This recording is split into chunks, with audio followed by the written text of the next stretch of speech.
They are known as marching boots. I got these from WorldWar2Gear.com. They are really nice boots. I'm going to show you guys the hobnails, the steel plate, and the horseshoe.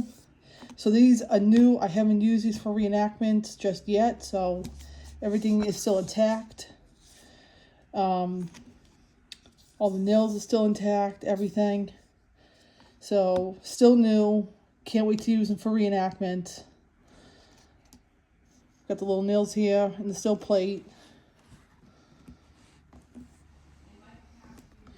Got these little white things right here where you pull up the boots. The leather is really nice. I haven't polished them yet. I have weathered them, so that way, you know, if it's muddy, if it's rainy, you know, the boots are fine.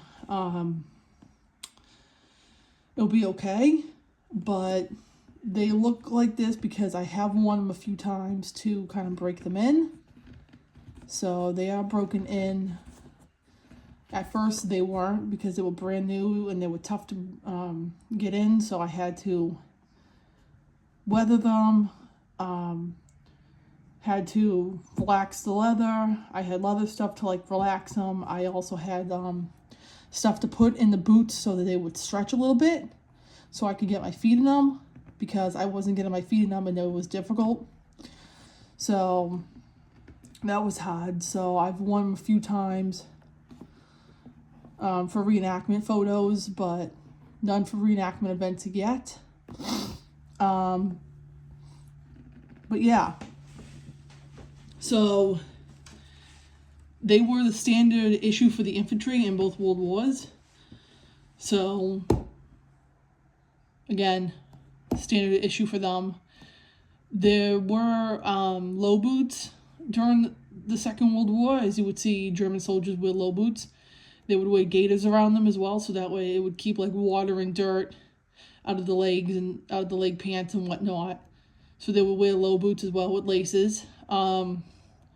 You would see that, but most of the time you would see the Marschstiefel on soldiers as well.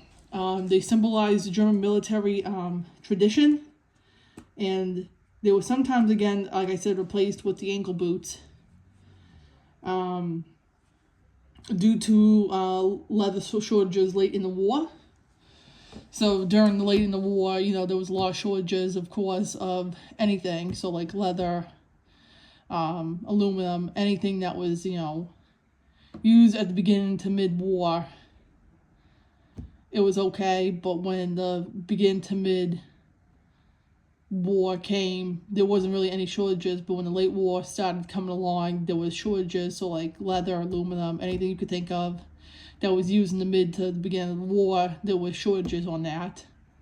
So shortages on leather, and soldiers went to low boots with laces and gaiters. So like I said, gaiters were around low boots to keep dirt and like water out of the pants, and they would wrap around, and so they wrap around the boots, like around the low boots in the pants. So you would put the gaiters on the pants, like around them, and it would go on the low boots as well. So a little bit different than the Marschstiefel. They were quality leather, so these are quality leather. Like I said, they look like the way they look like because they've been broken into, but they are quality leather. They were half calf highs, so up to your calves, and you had these little white things right here to pull them up. And they were pull straps for an easier way to pull your boots up. So I can show you a little bit easier. So I can show you. So they had these, but I don't use these to pull them up. I just use the boot itself to pull up, because it's a lot easier just to use the boot itself to pull up from my foot.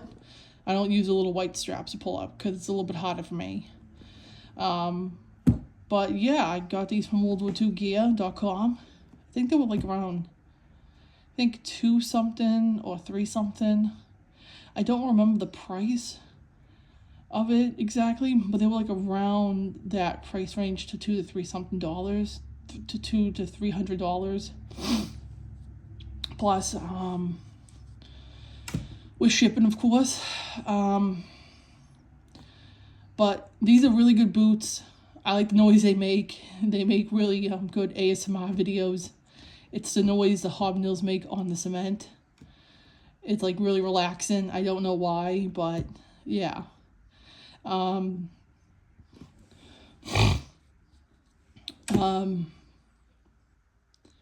But yeah, these are really good quality boots. I've gotten a lot of things, not a lot of things, but a few things from WorldWar2Gear.com, like my helmet. And when I was searching for quality boots, I was having a hard time looking for, like, you know, Marschstiefel boots. I was having a hard time looking for them, and I couldn't figure out, like, you know, what site to find. What one do I go to, and stuff like that. Because I was doing a lot of research on doing my reenactment. Because my impression is I am a German photographer.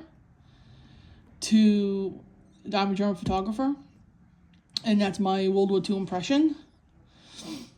And since I'm a photographer in real life, I decided to take that and use that in my World War II reenactment impression, and use that. So I'm a German photographer, and my uniform is mid to late war. So I have an M40 field blouse, which is a tunic, and an M40 trousers, which are pants. And these are M39 Marschstiefel jack boots. So my whole uniform is mid to late war. And my impression is a German photographer. So I went to WorldWar2Gear.com, and I just found these ones, and they had everything I was looking for. They had steel plate, they had the hobnails, they had the horseshoes. And it was great because I didn't have to put anything in them. It just came together, and it was awesome. And the boots came in very nice packaging, everything. So, yeah.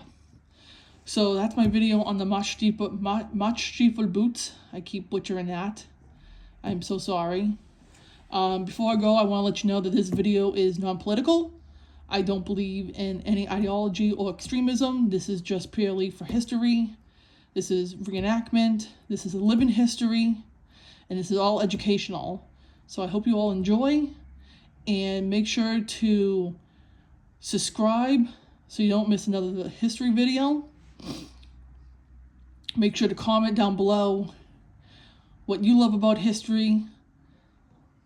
And comment down below as well if you're a reenactor too. And also too, don't forget to follow my adventures as a history channel, because we are called A Slice of History on YouTube. So don't forget to like and subscribe and follow along on the adventures, because we have more than just World War II history. We're going to have lots more other history as well.